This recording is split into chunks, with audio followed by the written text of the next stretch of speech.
সবচেয়ে বড় চাপে পড়েছিলেন তারা ইরানিদের দেশপ্রেমের কাছে, এবং সেই দেশপ্রেমের কাছেই মূলত ডোনাল্ড ট্রাম্প পরাজিত হয়েছেন। আসসালামু আলাইকুম, সবাইকে শুভেচ্ছা, আশা করছি সবাই ভালো আছেন।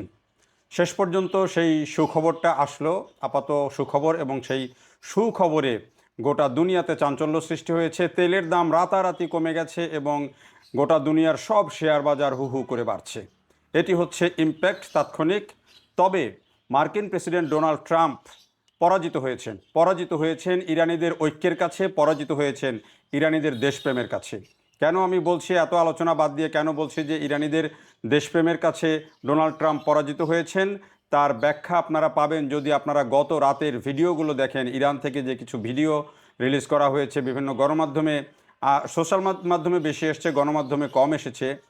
যখন ডোনাল্ড ট্রাম্প ঘোষণা করলেন যে একটি সভ্যতাকে আজকে চিরতরে বিলীন করে দেওয়া হবে এবং একটি সভ্যতা আজকে বিলীন হয়ে যাবে, ধ্বংস হয়ে যাবে আজকে রাতের মধ্যে, তখন গোটা দুনিয়াতে একটা ভয়ঙ্কর প্রতিক্রিয়া হয়েছে এবং গোটা দুনিয়ায় স্তব্ধ হয়ে গেছে তার এই হুমকির পরে।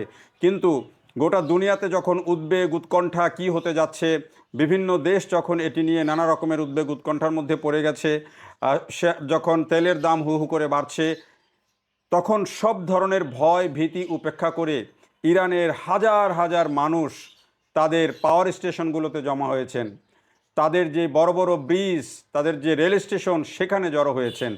অর্থাৎ তারা যেখানে ডোনাল্ড ট্রাম্প এবং ইসরায়েল হুমকি দিচ্ছে যে তাদের বড় বড় সব স্থাপনাগুলোকে আজকে ধ্বংস করে দেওয়া হবে, যেখানে ঘোষণা করা হয়েছে bridge day, power station day, সেখানে এই পাওয়ার স্টেশন এবং ব্রিজগুলোকে রক্ষা করার জন্য মানব ঢাল তৈরি করেছেন ইরানিরা। হাজার হাজার ইরানি সেই সব স্থাপনাতে গিয়ে জড়ো হয়েছেন এবং তারা মানব ঢাল তৈরি করেছেন।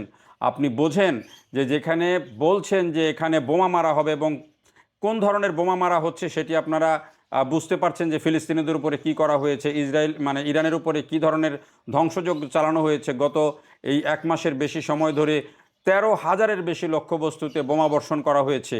সেই বোমা রেল স্টেশন, ব্রিজ, এইসব জায়গায় ছোড়া হবে, পাওয়ার স্টেশনে ছোড়া হবে এবং ইরানকে ধ্বংস করে দেওয়া হবে, ধূলিসাৎ করে দেওয়া হবে।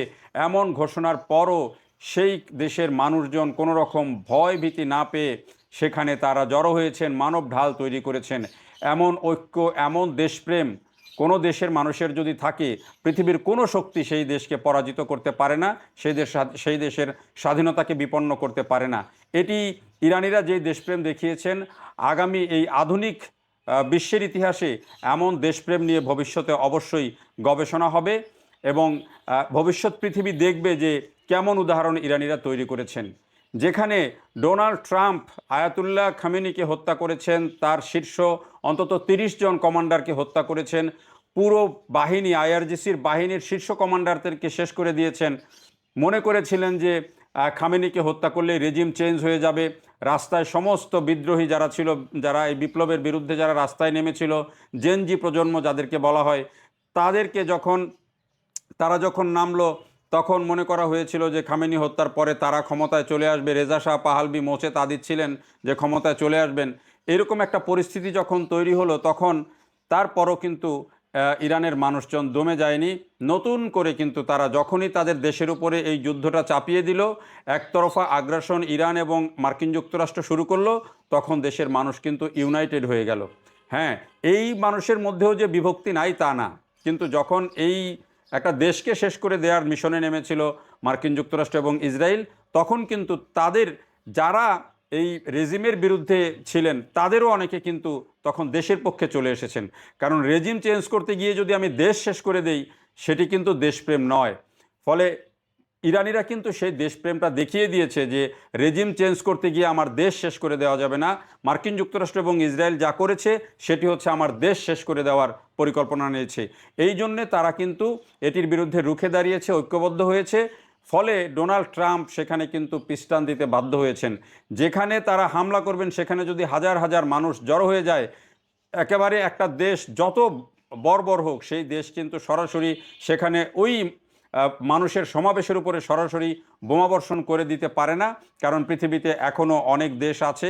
আর আপনারা নিশ্চয়ই দেখেছেন জাতিসংঘের ভোটাভুটিতে যেই চীন এবং রাশিয়া যখনই ভেটো দিয়েছে, খেলা কিন্তু তখন অনেকখানি সেখানেই ঘুরে গিয়েছে। ফলে ডোনাল্ড ট্রাম্প আবার এদিকে দেখেন যে কৃষ্ণাঙ্গদের যে সংগঠন এএনএসসি, যেই সংগঠনটি প্রভাবশালী সংগঠন সেই 1909 সাল থেকে, সেই সংগঠন ট্রাম্পের অভিশংসন চেয়েছে এবং এটিকে এই ট্রাম্পকে একজন উন্মাদ, একজন বর্বর শাসক হিসাবে তারা বলেছে এবং তার অভিশংসন চেয়েছিল।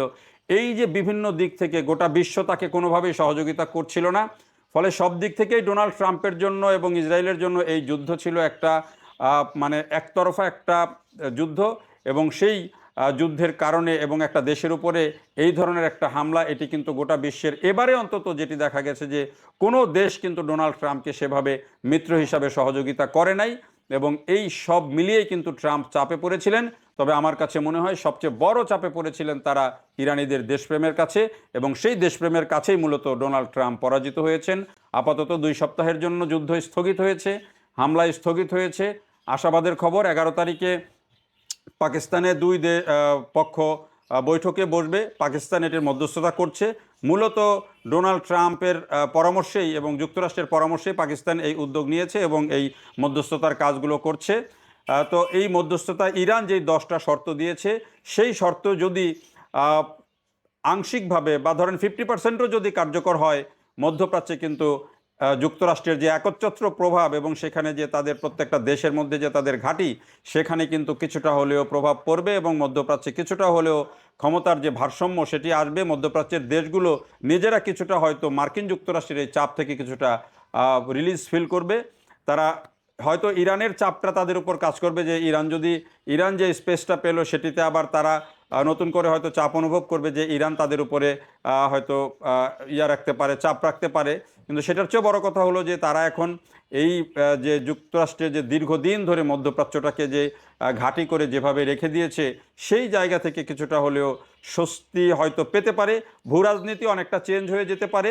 কারণ হলো যে ইরান সত্যি সত্যি একটা চ্যালেঞ্জিং সিচুয়েশানে মার্কিন যুক্তরাষ্ট্রকে এবং ট্রাম্প প্রশাসনকে ফেলে দিয়েছে, এবং সেই ফেলে দেওয়ার সেই খেলায় কিন্তু ইরান নৈতিকভাবে কিন্তু জয়ী হয়েছে। এটি নিয়ে কোনো সন্দেহ নেই, ইরান নৈতিকভাবে জয়ী হয়েছে। ইরান চাপ প্রয়োগ করতে পেরেছে, হরমুজ প্রণালীর মাধ্যমে হোক, বিশ্ব অর্থনীতিকে চ্যালেঞ্জ জানানোর মাধ্যমে হোক, তারা কিন্তু একটা চাপ মার্কিন যুক্তরাষ্ট্র এবং ইসরায়েলের উপরে ফেলতে পেরেছে, যার ফলে কিন্তু শেষ পর্যন্ত এই যে চুক্তি বা যে যুদ্ধবিরতি সেটি হতে যাচ্ছে। এবং এটি থেকে যদি আলোচনা হয়ে ইরান তার বার্গেনিং পয়েন্টে যদি ভালো অবস্থান থাকতে পারে, এবং যদি শুধুমাত্র ইরান তাদের উপরে যে দীর্ঘদিনের যে একটা নিষেধাজ্ঞা দিয়ে রেখেছে মার্কিন যুক্তরাষ্ট্র এবং জাতিসংঘ, যদি সেই নিষেধাজ্ঞা উঠে গিয়ে যদি ইরান তার স্বাভাবিক অর্থনৈতিক কর্মকাণ্ড চালাতে পারে, তাহলে এই দেশটা কোথায় যেতে পারে আপনাদের কিন্তু ধারণা নেই। যে এই দেশটার মানুষজন শিক্ষিত, তাদের যে দেশপ্রেম, তাদের যে ডেডিকেশন, সেটি সভ্যতার জন্য তারা যে সত্যি 5000 বছরের পুরনো সভ্যতা, সেই সভ্যতায় কিন্তু তারা কিন্তু বারবার প্রমাণ করেছে যে তারা শিক্ষায় দীক্ষায় তাদের যে জ্ঞান, সেটিতে কিন্তু তারা অনেক উপরে। এবং যদি তারা এই নিষেধাজ্ঞা যদি উঠে যায়, তাহলে হয়তো তারা একটা ভালো অবস্থানে যাবে, এটি নিয়ে কোনো সন্দেহ নেই। তবে কোনোভাবেই ইরান মধ্যপ্রাচ্যের অন্য দেশগুলোর উপরে এই চাপ প্রয়োগ করুক বা অন্য দেশগুলোর উপরে তাদের এই নৈতিক বিজয়ের প্রভাব ফেলুক, এটি কাম্য নয়। সব দেশ মিলেমিশেই মধ্যপ্রাচ্য একটা শান্তিপূর্ণ জনপদ হয়ে উঠুক, উন্নয়নের একটা জনপদ হয়ে উঠুক, এটাই বিশ্ববাসী প্রত্যাশা করে এবং এটাই সাধারণ মানুষের প্রত্যাশা। দেখার জন্য সবাইকে অনেক ধন্যবাদ।